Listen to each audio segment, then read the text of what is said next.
This is a true story. Young lady, pretty much honor student, straight A's. Came time for graduation. It was either graduation night or the prom that associates with it.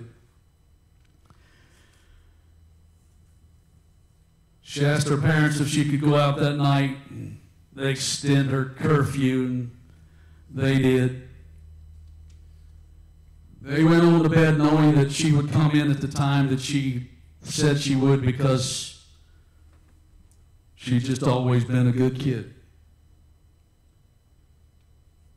And so it was a great shock when at about 5 minutes after 2, the phone rang by the bedside.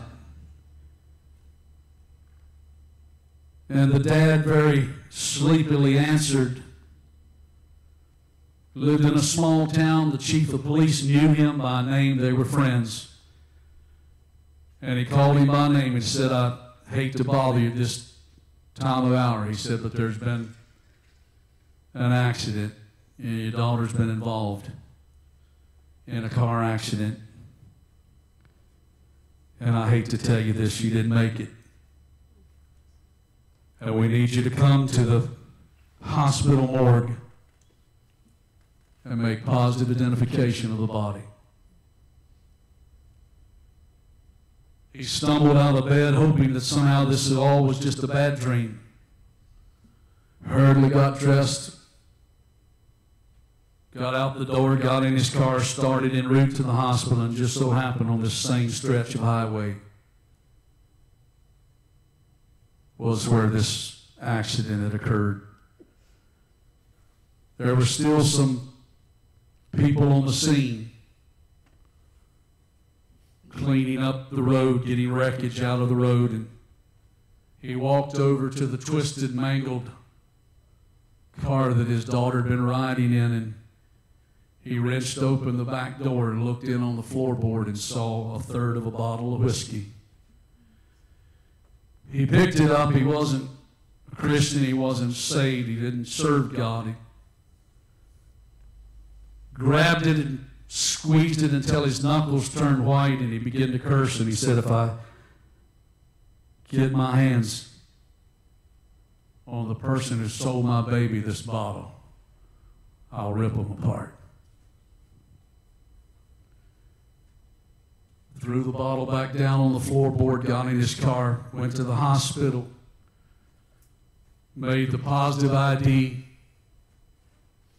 If you've never done that, I hope you never have to. I've done that. It is a moving thing to stand there in a hospital morgue and have a drawer pulled out and a person lying on that slab that you know, and you have to say, "Yes, that's them."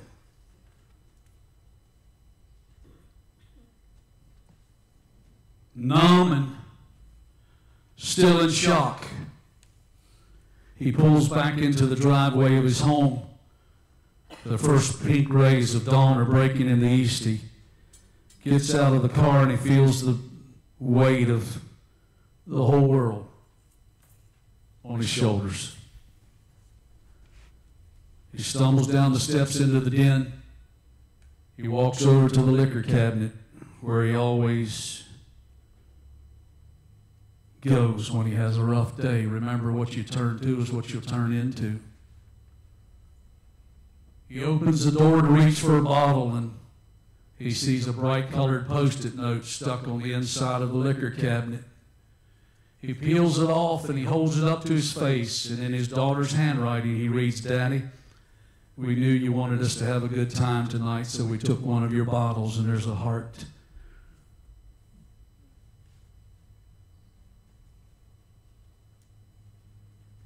One of these days, somebody's going to follow the example you set. And they're going to turn into what you turn to.